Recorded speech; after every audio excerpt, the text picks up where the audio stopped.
Hello, everyone, and welcome to a brand new TJ's World According to Wrestling. And I'm your host, of course, TJ Wiggins. I'm here to talk to you about Monday Night Raw, NXT, and the go-home show of AEW Dynamite for their pay-per-view Full Gear. So let's go ahead and get started. First up we have Raw, and Rollins comes out there for a promo. Man, I honestly don't know what the fuck he's wearing. I mean, he looks like goddamn fucking Paddington Bear with his fucking blue raincoat. Is absolutely atrocious. But he basically says that he'll lead Team Raw to victory in their, 5 against 5 Survivor Series elimination match. Which is still, just absolutely stupid because the draft literally happened, what, 2 or 3 weeks ago? And now I'm supposed to help these people just wear a fucking t-shirt? It's absolutely insane. But, he puts down Kevin Owens about how, he's shit, how he's never going to be anything or whatever, and how he's, with him as number one contender, he's never going to win anything again. But anyways, that's where, where that leads. That's going to lead to the main event. So now we move on to the 8-man tag match of Orton, Riddle, and the Street Profits taking on Omos, Styles, and Rude and Ziggler. And this was a good match. There's some good action, some nice work. There was actually some fucking tagging in and out, which has become rare in tag matches now in these days. It still boggles my mind. But what gets me is that Rude and Styles, they were having an argument with each other. And how there was some pushing and shoving and shit. But Ziggler was able to get either the famous or... No, he had a super kick on Montez Ford and then won the match. And eventually that broke down into, both of them, the tag teams actually fighting each other. That's something I actually saw surprising. Next, we had Lashley. He absolutely killed Dominic for a spot on the Survivor Series team. I'm just waiting for Dominic to turn on Ray now and him to be a heel. But the thing is that he has no personality to be a heel. He's a pure, strict babyface. And to turn him heel would be absolutely insane. But we had Langston beats Chad Gable. Some 24/7 bullshit that I don't fucking care about. And so, we had the Fatal 5-Way women's match for a shot at Becky Lynch's Raw Women's title. So Becky Lynch comes out there for commentary. Let's see, we had Liv Morgan taking on Bianca Belair versus Carmella versus Rhea Ripley and versus Zelina Vega. Yeah, it's a lot of bullshit, a lot of flying parts. There was a couple of nice spots. But Doudrop, she actually gets involved and costs Belair the match. That was because during like an earlier segment, Doudrop and Belair, they got into some jaw-jacking backstage and a backstage, the skit or promo or whatever. About, who's the better wrestler and who's actually on the team of Survivor Series or Team Raw. And Liv Morgan actually wins. She wins the match. She pins Carmella. And Liv Morgan's going to get her ass whooped on the pay-per-view. But next we had the main event, which is Owens versus Seth Rollins. And Langston is now on commentary. It was actually a great match. It was back and forth action. Rollins was actually building up some heat. And, just waiting for Owens to make his comeback. But you knew who was going to win this match, because Kevin Owens is leaving when his contract expires, either in December or January. So, of course, he was going to do the job. You know, Rollins beats the count in the ring while Owens is still outside.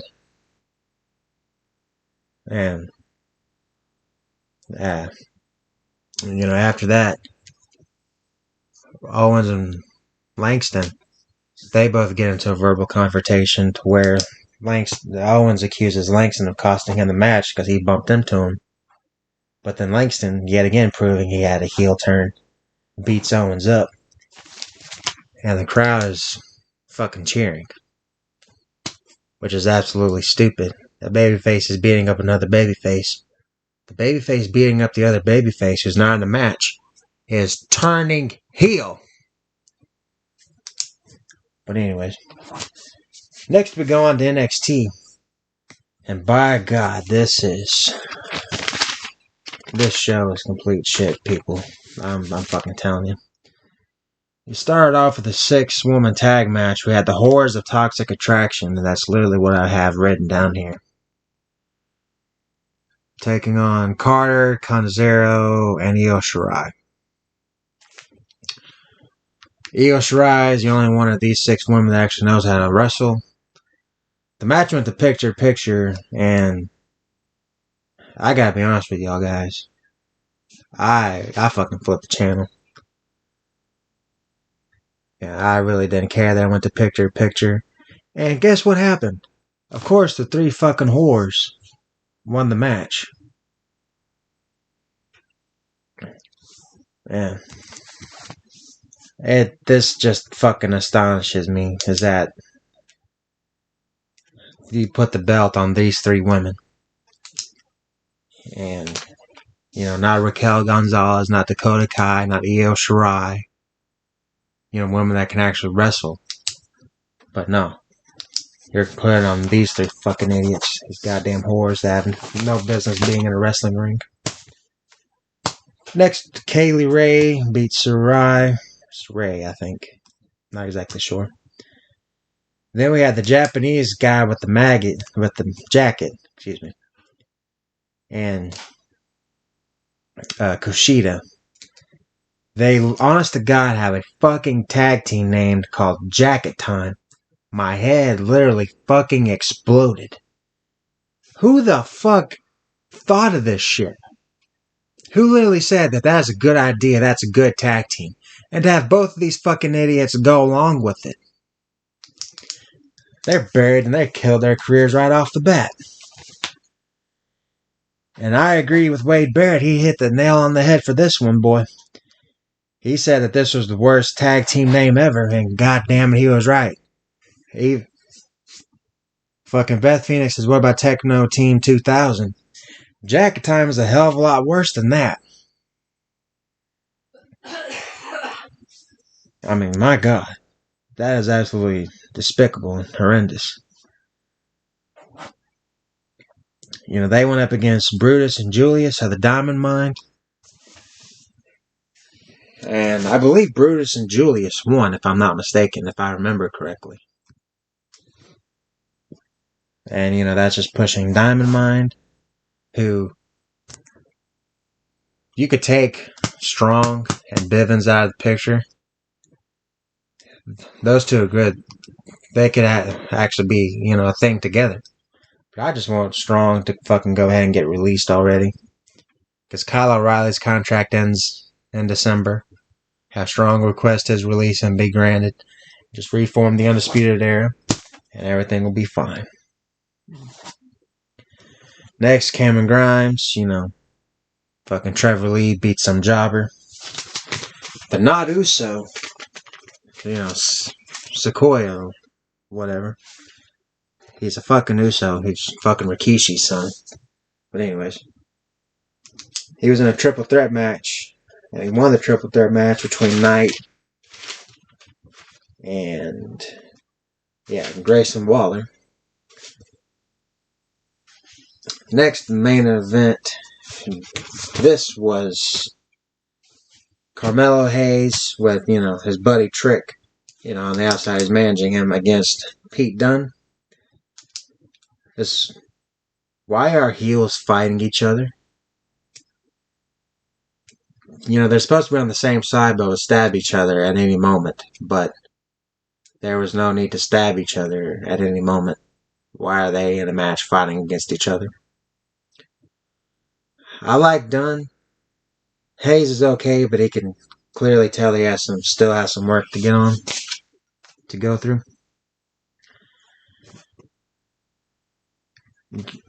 They spent a lot of time outside of the ring. The ref didn't even try counting them out. All of a sudden, Samuel Shaw comes in. He's on commentary. Who really cares that, the whole gimmick is that he's not speaking and he's on commentary. But he provides a distraction and takes Trick out, while on the other hand, he's distracting the referee, and Gargano comes out of nowhere, and he distracts Hayes, and then Dunn hits the bitter end on Hayes, and Dunn wins the match. Whippy, hooray, who gives a fuck? That's NXT. That show is just god-awful, man. Next, we had Bryan Danielson. This is the go-home show for AEW Dynamite. We had Bryan Danielson versus Rocky Romero. This was some fucking great pro wrestling. Wasn't no sports entertainment. Wasn't no fucking embellishing the crowd, fake noises, and all that shit. Good God, dude, their chops looked fucking vicious. My God. To have actually... I would have hated to have been in that arena. My goddamn chest would have hurt. My only problem is that it's taking 20 minutes of fucking TV time. They're always bitching and complaining that they don't have enough time to fucking show off all their talent on a wrestling show. They quit booking every match to be 20 goddamn minutes. Book an 8-man match, an 8-minute match, a 5-minute squash, a 10-minute match, and there you go. You just got your time back. Had 2 more matches and the time that it took you to have one. But Bryan won. Bryan Danielson won with the half Boston Crab. It was amazing to actually see, a good submission hold. One I haven't actually seen beating anybody in a long, long time. It was just a transition move. And Tony Schiavone interviews the Inner Circle, or that's what's supposed to happen. But America's Top Team jumps him, beats him up, and leaves them laying. And their plan is to make Lambert pin Jericho Saturday at the pay-per-view at Full Gear. And Lambert puts the walls of Jericho actually on Chris Jericho. And Scorpio Sky actually grabs Jericho's hand and makes him tap out. And that's just putting on the extra heat, the juice the fuel to the fire for the feud at the pay-per-view. But of course, the Inner Circle is actually going to win that match because, they're going up against 2 MMA fighters, an MMA trainer and 2 wrestlers. But that is what it is. It's a pro wrestling show. Next, we had a 6-woman tag match with Thunder Rosa with Tanara Conti and Anna Jay taking on Baker, Rebel, and Jamie Hayter. And I actually remembered at that time. Let's see. Conti pins Rebel. Baker wanted to get in there and, try to break up the fight, but you had to actually push Conti to make her look strong going into the pay-per-view. Because she's not going to win the women's title. Baker's going to hold on to that belt probably until the next pay-per-view, which is either going to drop it to Ruby Soho or Thunder Rosa. Because both of them, they would be great with the belt, and they're due for a belt. Next, we had Jungle Boy beats Owens of the Acclaimed. But Owens actually did a nice, spinning, DDT. It was actually fucking fantastic. Jungle Boy wins with the snare trap. Fish actually jumps Jungle Boy after the match.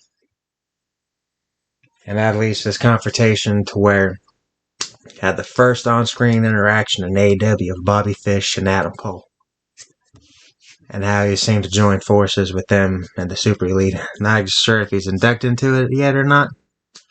But I just want Cole and Fish and O'Reilly to break away from him and have a feud between the Undisputed Era and the Elite. It'd be absolutely fantastic.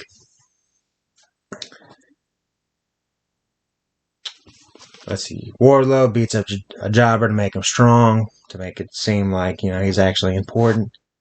And then he should be taken seriously. That's why he incites so much fear. Dax Hardwood takes on Pac.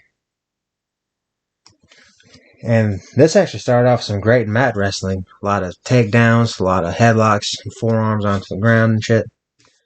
So I agreed with the crowd that chanted, "This is wrestling." It was absolutely fantastic. Yeah, there comes an awkward spot in this is that I believe Pac was going for a superplex, but either didn't get his timing right, he couldn't lift Dax up enough, or Dax didn't know what he was going for, but he didn't get quite the rotation that he needed to. And it acted like and came off as being a brain buster. And the commentators picked this up and played it off as being a brain buster. Dax, Pac got him. I forgot what his submission move was called. But Dax tapped out immediately because he needed to preserve himself, for Full Gear. I mean, what's Pac going to do? Find a partner out of nowhere? Because he apparently doesn't associate with the Lucha Brothers anymore to challenge him for the tag belts. He's just trying to keep himself as fresh as he could. But an 8-man fight appears because FTR, Black and Andrade were beating the shit out of the Lucha Brothers, Pac, and Cody Rhodes. Because, the Lucha Brothers and Cody were the cavalry, and they started beating up Pac to lure them because, Full Gear, baby faces and heels. We'll just see what happens at this pay-per-view with all these guys. Next, the main event, and the last thing on this was the contract signing between Adam Page and Omega for, the world title at Full Gear. Page said that Omega is afraid of him. Omega tries to get into his head and, revealing his insecurities so that there's no way he can be beaten. Omega actually shakes Page's hand and walks off, to think that there's actually a sign of respect going on between them. But all of a sudden, out of nowhere, a cameraman hits Page out of nowhere, and Page goes down and he actually gets juice. But the cameraman is revealed to be Don Callis. And Omega signs the contract with Adam Page's blood. I can't wait to see this match. What's going to happen? I believe Page is going to win, but whether or not that's the best business decision now, I'm not exactly sure. I mean, 6 months ago, that would have been fantastic. But with Bryan Danielson and CM Punk coming into the mix, I believe it would probably be best if you would put the belt on either one of them. Because I believe they can definitely help make that belt feel special, feel protected, and actually worth being a prize going after in the wrestling industry. But hey, we'll see what happens at the pay-per-view. Thank you all for listening, everybody. Don't forget to like, share, subscribe, leave a comment down below, turn on the notifications bell, and I'll see you all next time. Bye-bye.